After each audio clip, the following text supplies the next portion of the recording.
Hare Krishna movement foundation and Akshaya Patra centralise kitchen. ఇక దీని గురించి చెప్పాలంటే మేము ఇక్కడికి వచ్చి దీని గురించి తెలుసుకున్నప్పుడు ఆశ్చర్యంతో పాటు ఇక్కడ గొప్పతనం గొప్ప విషయాలు కూడా చాలానే తెలుసుకున్నాం. ఇక్కడ అక్షయ పాత్ర నుంచి 3 మండలాలకి మధ్యాహ్న భోజనం గవర్నమెంట్ స్కూల్స్ కి అందజేయడం విశేషం. అక్షయ ఫౌండేషన్ అనేది ఈ కిచెన్ 2019వ సంవత్సరంలో ప్రారంభమైంది. ఇకపోతే మన జిల్లాల్లో శ్రీకాకుళం మండలం, గార మండలం అండ్ ఆమదాలవలస మండలం మొత్తం 314 స్కూల్స్ కు మధ్యాహ్నం భోజనం అందజేస్తున్నారు. అన్నట్టు ఇంకొక గొప్ప విషయానికి వస్తే హరే కృష్ణ మూవ్మెంట్ నుంచి 9 అన్న క్యాంటీన్లకు బ్రేక్ఫాస్ట్, లంచ్ అండ్ డిన్నర్ రోజుకు 8,000 మందికి పంపించడం హర్షణీయం. రాజాం, పాలకొండ, ఆమదాలవలస, పలాస, అలాగే టెక్కలి, ఇచ్చాపురం, కోటబొమ్మాలి ఈ ఊర్లలో ఉన్న అన్ని అన్న క్యాంటీన్లకు ఫుడ్ ఇక్కడి నుంచే వెళ్తుంది. ఫుడ్ ట్రాన్స్ఫర్ కు కూడా అక్షయ ఫౌండేషన్ వారి వెహికల్స్ తోనే అన్ని ఊర్లకు సమయానికి ఫుడ్ అందిస్తుంటారు. ఇక ఇక్కడ సెంట్రలైజ్ కిచెన్ కోసం చెప్పాలి అని అంటే స్టాఫ్ గానీ, చెఫ్ గానీ హ్యూమన్ టచ్ లేకుండా రైస్ కుక్ చేయడానికి, పులిహోర కుక్ చేయడానికి, ఏ వంటకం చేయడానికైనా ఇక్కడ ఆధునిక పరికరాలను ఉపయోగించి హైజెనిక్ ఫుడ్ న ప్రజలకు అందించడం ధ్యేయంగా పెట్టుకుని ముందుకు వెళ్ళడం ఇక్కడ ప్రత్యేకత. మీరు చూస్తున్నట్టయితే ఇక్కడ కిచెన్ కూడా ఎంతో పరిశుభ్రంగా ఉంటుంది. అలాగే ఇంకొక విషయం ఏంటంటే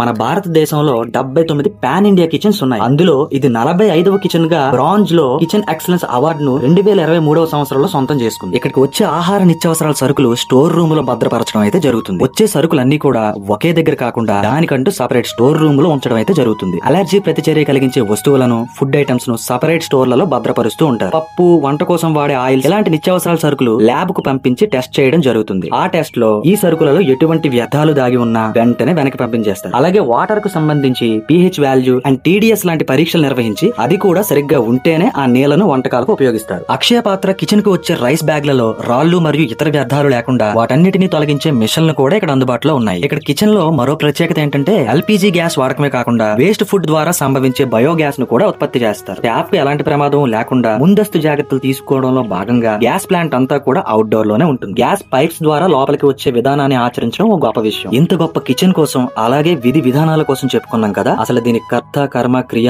ఎవరు అనే విషయానికి వస్తే ఆ మహానుభావుల కోసం చెప్పే ముందు ఆయన చెప్పిన ఒక మాట చెప్పాలి అని అంటే ఇప్పుడు ఇక్కడున్న అక్షయ పాత్ర నుండి 10 మైళ్ళ దూరం వరకు ఏ వ్యక్తి ఆకలితో అలమటించకూడదు అన్న ఒక్క ఆలోచనతో మొదలైంది అక్షయ ఫౌండేషన్. ఇది స్థాపించిన ఆ మహోన్నత వ్యక్తి పేరు గౌరవనీయులు శ్రీలా ప్రభుపద్ గారు. ఆశలు లేని ఆశయాలు ఎప్పుడూ గొప్పగాను చరిత్రలో నిలిచే విధంగానూ ఉంటాయి. దైవం మానుష రూపేణా అన్న పదాలు ఇటువంటి వ్యక్తుల నుంచే పుట్టింది అనడంలో అతిశయోక్తి లేదు. అలా అతని నుంచి పుట్టిన ఈ ఆలోచనలకి సహాయ సహకారం లేకపోలేదు. ఆరోబిందో ఫార్మా ఫౌండేషన్ వారు ఇక్కడున్న అక్షయ పాత్ర బిల్డింగ్ అండ్ కిచెన్ కు సంబంధించి మొత్తం వీళ్లే చూసుకోవడం ఉన్నతమైన విషయం. అలాగే మన ప్రభుత్వ సౌజన్యం కూడా ఇందులో భాగం కావడం ఈ మహోన్నత కార్యానికి ఎలాంటి అడ్డంకులు లేకుండా ముందుకు సాగుతుంది. మాకు ఇలాంటి ఒక గొప్ప ఫౌండేషన్ కోసం తెలుసుకోవడానికి అలాగే చిత్రీకరించడానికి సహకరించిన తెలారి శ్రీనివాసరావు గారికి మా హృదయపూర్వక కృతజ్ఞతలు. Akshaya foundation and Hare Krishna movement centralise kitchen ఎక్కడుంది అని అంటే గురజాడ గాయత్రి కాలేజ్ దాటేకైతే ఉంది. సింగిపురం పంచాయతీ, శ్రీకాకుళం, ఆంధ్రప్రదేశ్.